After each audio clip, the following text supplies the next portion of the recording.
Hey guys, welcome back to the channel. It is once again me, Zach, here today with another video about Barony for all of you. Today we're going to be talking about my speculations on the new update that is going to be coming out at some point in 2025 for this game. So, in the last video, we talked about the specific things that we saw in the video, and I will probably have the update teaser playing in the background for you guys. Give you something to look at, but also so that you can kind of go through it and see everything that I see as well.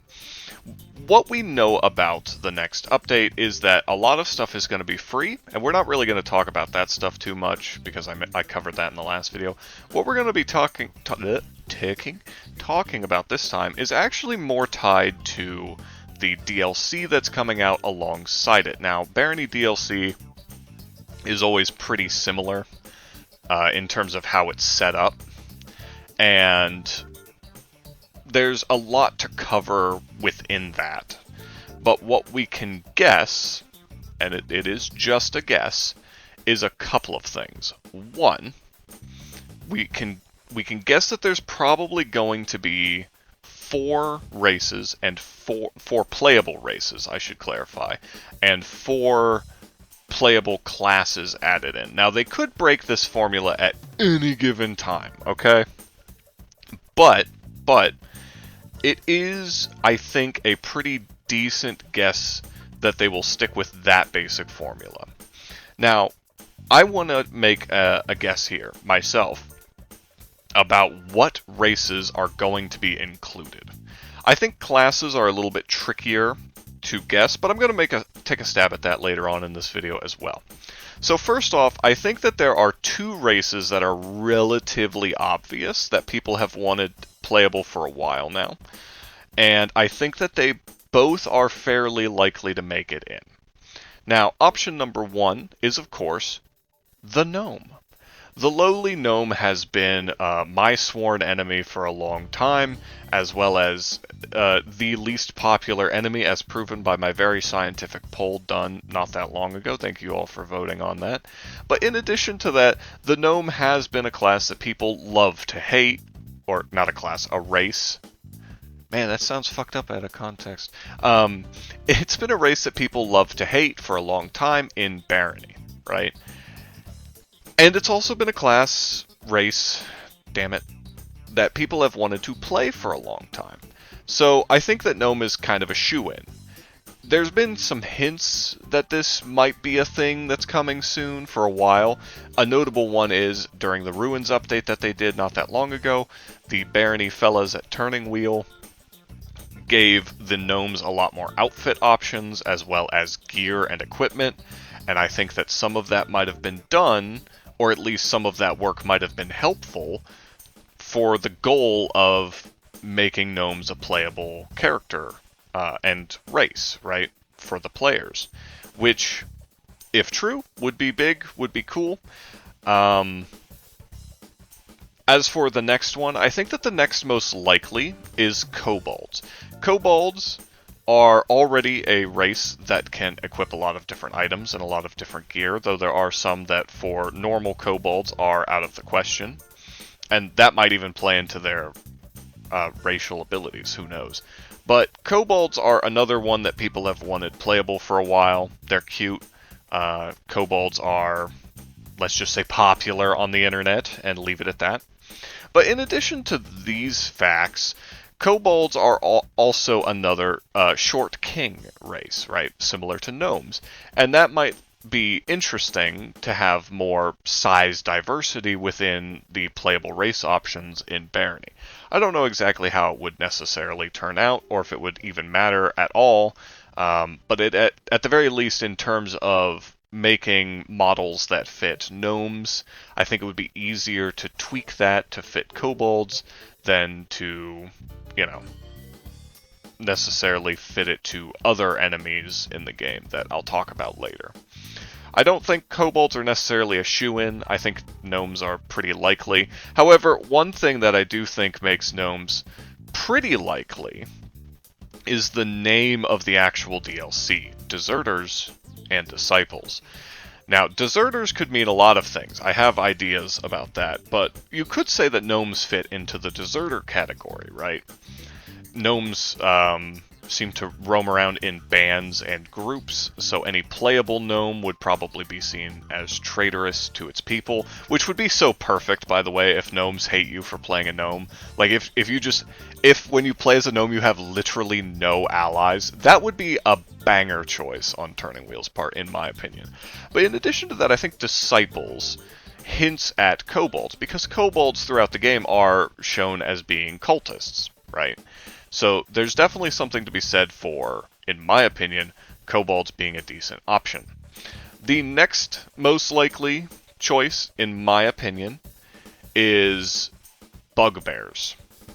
Bugbears were added not that long ago, and are interesting for having a lot of different animations and stuff that other races don't get. Not races, but like other monster species don't get. Being able to knock the player away with their shield bash, using multiple different types of weapons that, again, just aren't seen very often. They do use the arbalest, which is interesting.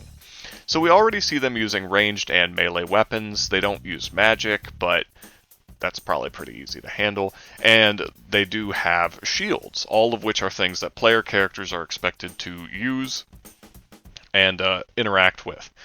Also, bugbears are seemingly a pretty well-organized military force, and you know what happens when you leave a pretty well-organized military force? That's right, you are labeled as a deserter.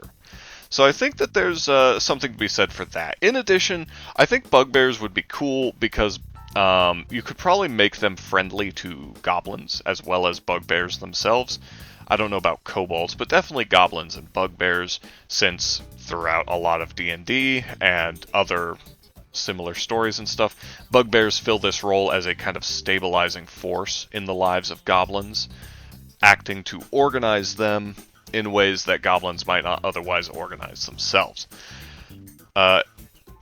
Alongside those, I do think it would be cool if bugbears were added because there aren't very many races that are inherently tanky. Goatman can become inherently tanky under certain circumstances, and I do think you could argue that with the right build, a succubus or an incubus can be kind of tanky, but they don't really excel at it. Outside of that, most other races don't really lean towards it. The closest would be like skeleton, but with their slow regen, they just don't really excel at it the way that you might want. Whereas a bugbear could be an extremely resilient character, even if even if they were very weak to magic. Just as an example, they could compensate by being, physical walls, which would be new to the game for sure, and I think pretty interesting. Plus, I think that the bugbear's attack could be used as possibly the focal point for a new class, though. Maybe we talk about that in a little bit. The final option is the most difficult one. It is very hard for me to choose which of the remaining species in the game they're going to make into a playable race. Now, of course, they always have the option of just introducing one. Just like whole cloth, just slapping a new one in, and more power to them if they do choose to do that. But in my opinion, and take this with a grain of salt, but in my opinion there are two half-decent options. I think that the most likely one, frankly, is the ghoul. The ghoul is kind of a weird option, because it doesn't necessarily neatly fit into deserters or disciples, but I think it can fit into either category. Most of the ghouls we see are actually enslaved ghouls in the secret fort floor, or they are under the thrall of vampires in the ruins or later on. And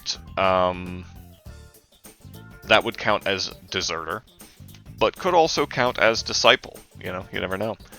I think that ghouls as a playable race would be cool because there aren't a ton of undead to play as in the game. There's only 2, vampires and skeletons, currently. And having a third would be kind of nice. But in addition to that, I think ghouls would be cool because there aren't a lot of near human species for you to play as. Most of the species are human-ish, right? Like goblins, they're green humans. Automatons, they're robot humans. Like succubus and incubus, they're just demonic humans. Goatman is possible, like Goatman, maybe skeleton, and insectoid count as like very deeply inhuman creatures, even though skeleton is a human. Skeleton and vampires used to be human, but they're kind of in a weird spot.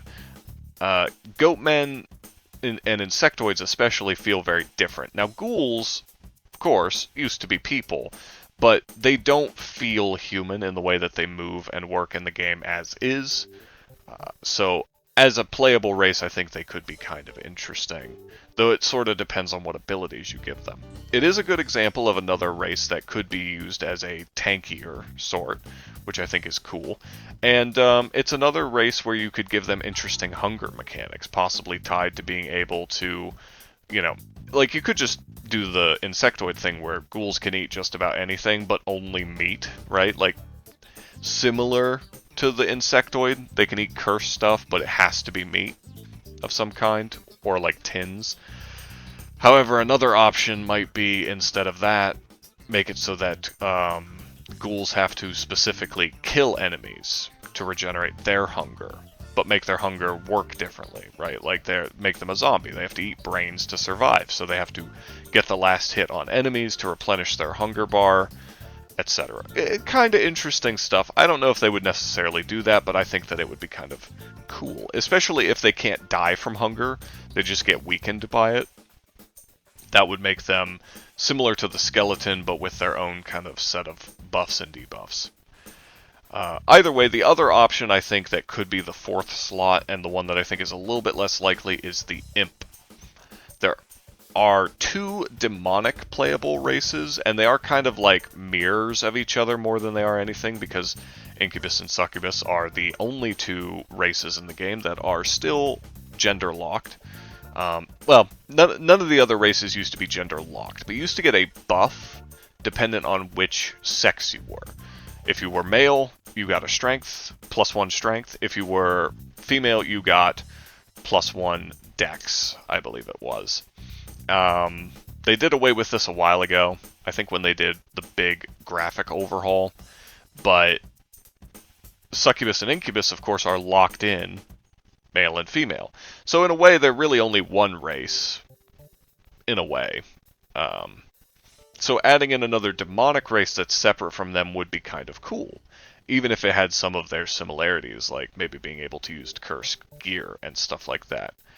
Imps would be a bit more magically oriented. The problem I foresee is that they are small, but they don't have a body type that's very similar to kobolds or gnomes, so it feels like it would be a lot of extra work to make them function in that way. But alongside that, a bigger problem is that not gnomes, sorry. Imps are always levitating.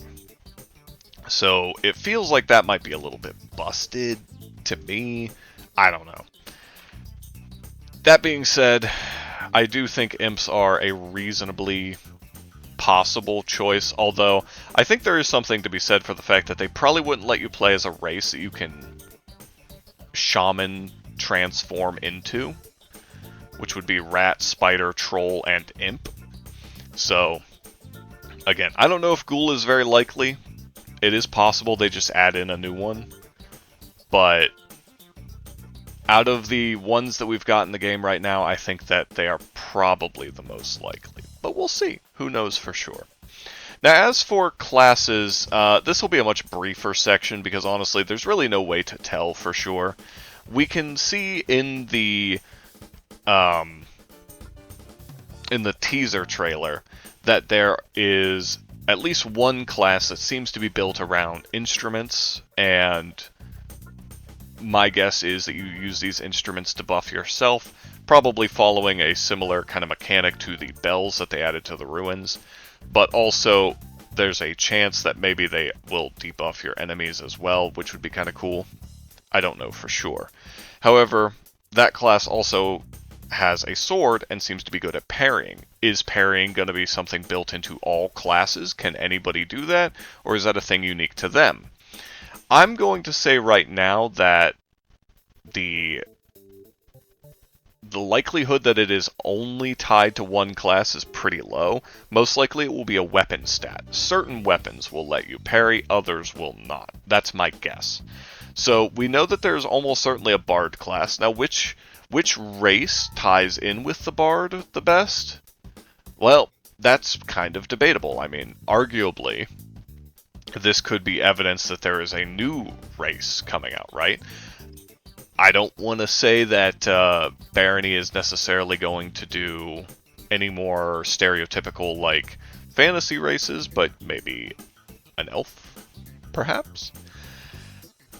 My guess, out of the 4 that I listed, is that a bard would fit best with the gnome class, as a little, like, you know, debuffing little freak that also buffs himself. Could be kind of interesting. In the clips that we see, it doesn't necessarily look like the bard is shorter.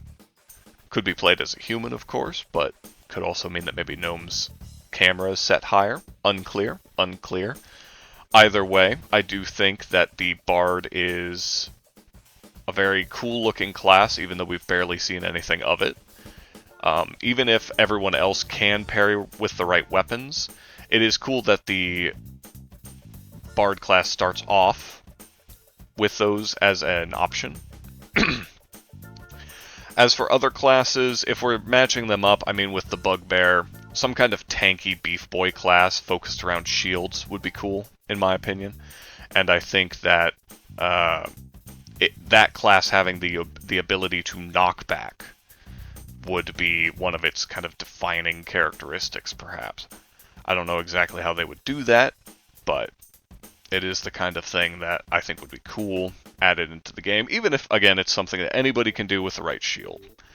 But having that level of crowd control would be neat. In fact, giving us a tank with a special spell that is just taunt, right, that just pisses off enemies nearby, like maybe it tanks your ability to sneak, and increases the likelihood that enemies notice you and aggro on you, but also gives you like a buff that makes you tankier for a bit, or heal from blocking attacks or parrying, or some combination of those things. That would be kind of cool. If we're looking at the kobold, I think a cultist would make a lot of sense as a playable class in the game, both because we see cultists in the game, and also because adding in at least one magic class would be pretty sick for every DLC. I don't know exactly how cultists would work, though, at a glance, off the dome piece, so to speak.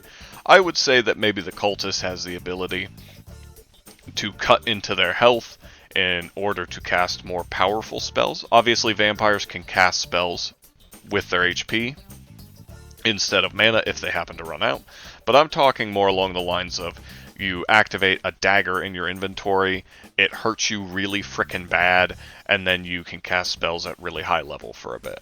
That would create this really high risk, high reward playstyle, and in pretty much every DLC there's at least one class that's considered pretty difficult compared to the others. Like, I think that Goatman and,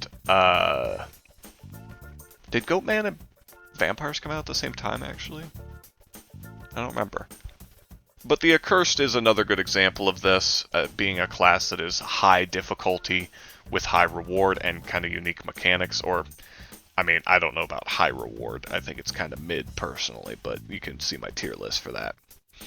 Either way, that idea for the Kobold of sort of an Accursed, but for mages, I think would be very interesting. Maybe even make it so, like, another idea would be casting spells uses mana, but it also uses a percentage of your HP. Maybe even you could choose how much of it, which allows you to save on mana, but always with the downside of you hurting yourself quite a bit. Again, might be kind of interesting. Now, as for Ghoul and Imp, I don't really have any ideas for a class for Imp specifically. It would be difficult for me to come up with one off the top of my head. But for Ghouls, again, not super easy, but when it comes to Ghouls, we only really have 3 types in the entire game to go off of.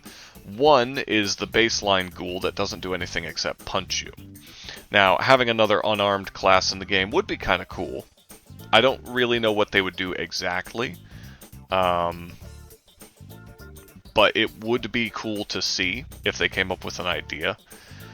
Another option, however, is the Coral Grimes zombie. This is, of course, a reference to the hit TV show Game of Thrones. Sorry, Walking Dead.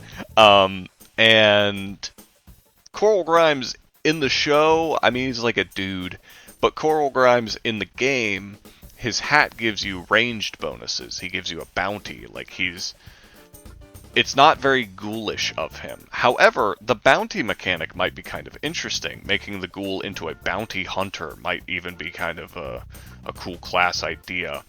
That, you know, you start with an item, maybe even the Coral Grimes hat, that gives you a bounty every floor, and if you kill it, you get a significant gold boost. Although the gold that Coral Grimes hat gives is not very much. I think that if there was a class for it, it would need to scale throughout the game to give you enough gold to really be worth it.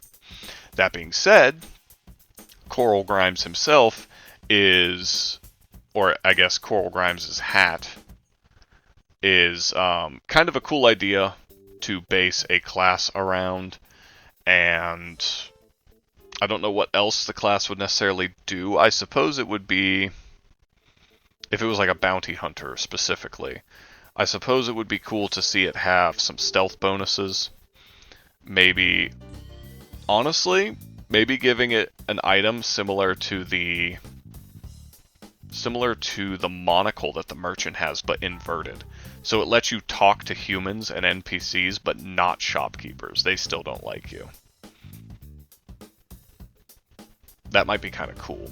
And like you couldn't make friends with humans, but if you talk to them, maybe they'll occasionally give you a bounty on the floor. So instead of it auto picking, maybe you have to talk to somebody. I don't know. There's a lot of ideas you could do like that, honestly.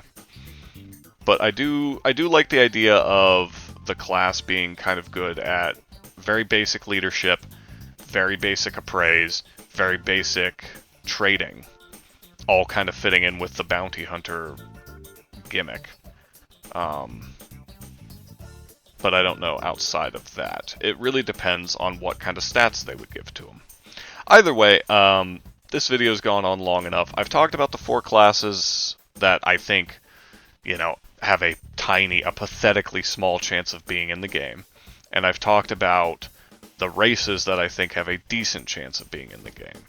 Outside of all of this, there are maybe a few things I'd like to see, and a few other things that maybe could be in it, but I'll save those for other videos. This one, like I said, has gone on long enough. Thank you guys so much for watching. Thanks for tuning in to another video. Don't forget to like, comment, subscribe, all that good stuff. And we do have a Patreon. I should probably start mentioning that in videos. We do have a Patreon, so if you want to support us financially, that would be awesome. I would really appreciate that. It would help pay my rent.